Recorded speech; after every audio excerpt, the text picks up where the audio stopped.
We are not satisfied with the outcome, and we will not be satisfied until the boys are home. A week has come and gone, and still no sign of the missing Morenci boys. We know how hard everyone has been working, wanting to bring our precious little boys, and we thank you. Volunteers make a last effort in helping the search for the Skelton brothers as dive teams are called in. After 2 days of deliberations, has the jury reached a verdict in the Sheriff Telb trial? This is 13 ABC Action News in high definition. 1 week ago today on Thanksgiving, Andrew Alexander and Tanner Skelton went missing from their Morenci home. And emotions are running high for those who are spending their time searching and hoping for the boys' safe return. Good evening, everyone. I'm Diane Larson. And I'm Lee Conklin. It is day 7 now in the search, and still there are no signs of the Skelton boys. A reward of $10,000 still being offered to anyone who may know where those boys are. We're continuing to keep you covered with the very latest information surrounding the missing Morenci boys, and tonight we have live team coverage. 13 ABC's Christine Long in Williams County, where divers comb the waters, the chilly waters, all day. Christine? Lee, Diane, dive teams have suspended their search for the night because of the darkness. Now, I'm in the small town of Kunkel, Ohio. This is basically serving as command central for this aspect of the massive search being coordinated by the FBI. So far, the dive teams have found no sign of the missing boys. A helicopter and dive teams from 3 states spent the day searching the waters of Williams County, Ohio, for any sign of the Skelton brothers. 2 boats hit several rivers, lakes, and ponds around the towns of Holiday City and Pioneer, including the Lazy River Resort and Campground. The dive teams include crews from Toledo, Jerusalem Township, and Angola, Indiana. We're to the point where, FBI has, they're formulating a game plan. There's areas where there's water or land that they have to eliminate as a possibility. We're using a system initially called side scan sonar. And what this does is paint a very detailed picture of the bottom of the gravel pits, of the lake, of the river, wherever we're in. And so based upon that, it's so detailed that if there are victims there, it'll be very obvious that they are. The sonar equipment did not ID any unusual objects in the waterways, so no divers suited up and jumped in to recover anything. Crews say they are committed to helping find the 3 missing Morenci boys, no matter the frosty conditions. Say what you want about the weather, that's not really our concern right now. This is a tough situation, and I can only imagine for friends and family what's going on, but we're here to help. The divers plan to be back out again tomorrow. Right now, they're coordinating a plan of which waters to hit next. Reporting live from Kunkel, Ohio, Christine Long, 13 ABC Action News. And it's been an incredibly difficult and emotional day in Morenci, Michigan. Our Lisa Guyton following developments there. She joins us live with the latest tonight. Lisa? Well, it was a very emotional news conference as the police chief, the mayor, and a family spokeswoman talked about this frantic search for these missing boys. It is becoming very clear that this case is becoming more difficult and frustrating for everyone involved as time goes by. We are not satisfied with the outcome, and we will not be satisfied until the boys are home. The massive effort to bring Tanner, Andrew, and Alexander home is personal to everyone involved. Today, Police Chief Larry Weeks talked about a conversation he had with young Andrew about becoming a police officer. He had one of these toy police vests and caps. He said to me, he says, "I'm going to be a police officer like you someday." And that's been with me every day since. And I can assure you, I won't forget it, and we'll stick to this until we get it resolved. At this point, according to the chief, John Skelton is not helping the effort to find the boys. He has asked for a lawyer, so we are not having any communication with him. I think it would be fair to say that based on the information we've gathered up to this point that we continue to be hopeful that he will share with us the location of Andrew, Alexander, and Tanner. There continues to be hundreds of volunteers helping with the search effort. Some have come from as far away as Texas. We've been very humbled in this tragedy, we soon realized we are unable to handle this on our own. We are unable to fix it. And we reached out, and others have reached out to us. But the volunteer search will be suspended for the weekend, and the family says that's the right thing to do. We support their decision to stop the organized search for the weekend to give volunteers the time to recuperate as well as time to spend with their own families. It will give the police a chance to reflect and refocus and decide what the next steps will be for everyone. Now, it has been truly amazing to see the hundreds of volunteers who have put their lives on hold to help try to find these little boys. Now, only the volunteer search is going to be suspended for the weekend. The police chief tells me that law enforcement searches could be on. If any new information comes in, they will be ready to go at a moment's notice. Reporting live in Morenci, Michigan, Lisa Guyton, 13 ABC Action News. And Lisa, just how much new information is coming in? How many new tips are police getting at this point? Well, the police chief did tell me today that they are still getting tips, but they're not coming in as quickly as they were at first. And he reminds everyone that if you know anything, no matter how small the detail, give them a call because it could help crack this case. Whatever it takes. Thank you, Lisa. Lisa Guyton reporting live in Morenci, Michigan tonight. And officials from Morenci say they are allowing more help from volunteers tomorrow. They told 13 ABC people need to meet between 9 and 10 o'clock in the morning. Volunteers are asked to go to the Morenci Bible Fellowship Church. Volunteer firefighters need to report to the Morenci Fire Department.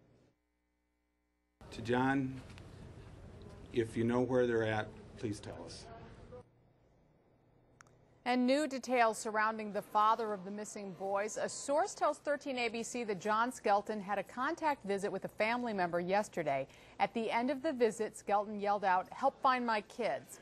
Today he requested a visit from a clergy member in Morenci and to call his ex-wife or estranged wife. Skelton is in the Lucas County Jail under a $3 million bond. He is charged with parental kidnapping.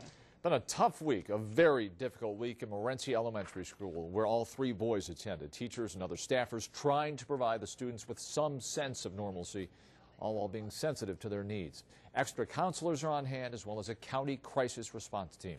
Janet Rowlands is 5-year-old Tanner Skelton's teacher. She knows his brothers as well.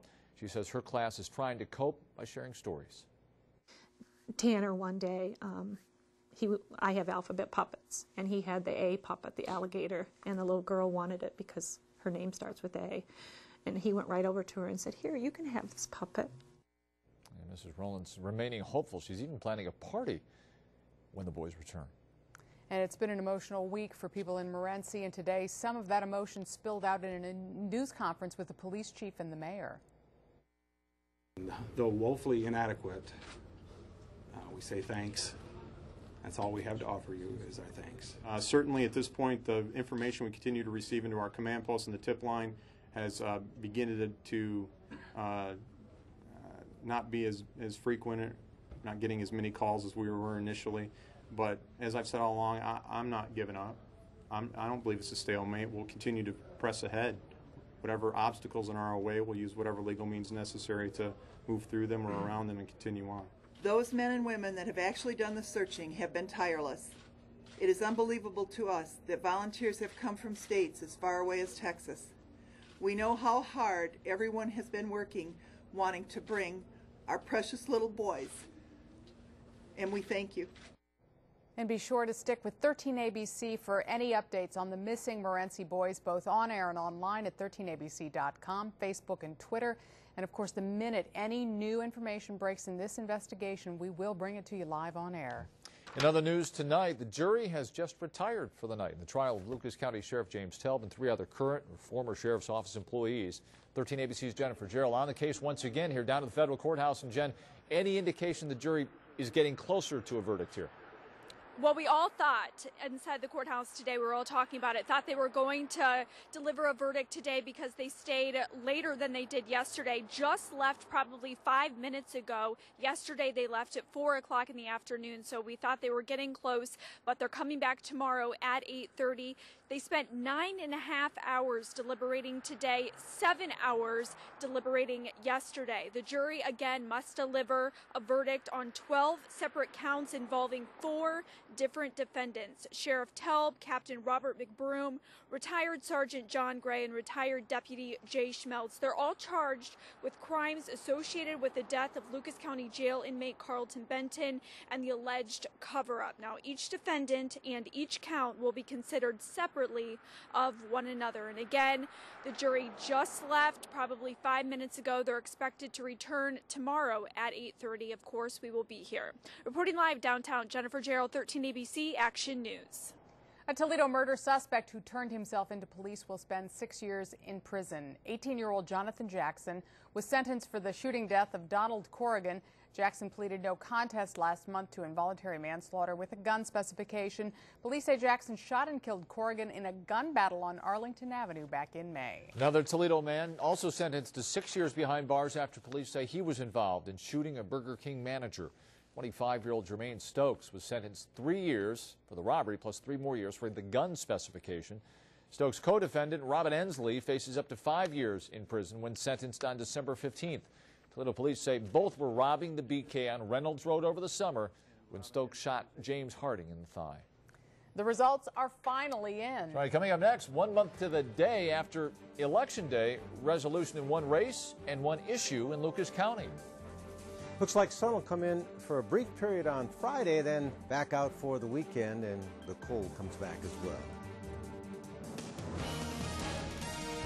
You're watching Diane Larson, Lee Conklin, Stan Stachak, and Chad Sokol. This is 13 ABC Action News in high definition.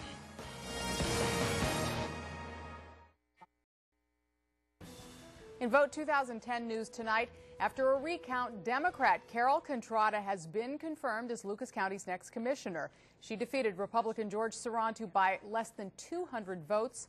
Sarantu questions just how so many provisional ballots showed up after Election Day, allowing Contrada to reverse the deficit that occurred on Election Day. Sarantu has 10 days to appeal this if he so chooses. I have a sense of excitement in getting to work and doing the business of the citizens of Lucas County. Hopefully we will have this information and we can come to a conclusion. But until we have that, I am not going to concede the race. And in a little bit of a less controversial recount, the Springfield school levy passed by 55 votes. You may remember the levy was losing on election night, but pulled ahead once those provisionals were counted. White House is weighing in on the congressional efforts to extend unemployment insurance. The Obama administration says unless something is done in the next year, nearly 300,000 people in Michigan, nearly 240,000 people in Ohio will lose the help they need to make ends meet while searching for a job. U.S. Senator from Ohio, Sherrod Brown, says that shouldn't happen in a country like this. It's reprehensible that a bunch of U.S. senators who don't really much worry about unemployment, that they would allow, for the first time, I mean, this has not happened before the last 2 years, where members of the Senate have filibustered and tried to stop the continuation of unemployment benefits. Many Republicans say they're not opposed to extending unemployment benefits. They just want the spending paid for with cuts elsewhere, especially in light of the expanding budget deficit. It was downright cold outside today. Yeah, what about snow showers? Any more in the offing here? Here's a live check of our 13 ABC Downtown Action Cam. Stan has your full forecast looking ahead of the weekend, too, when we come back.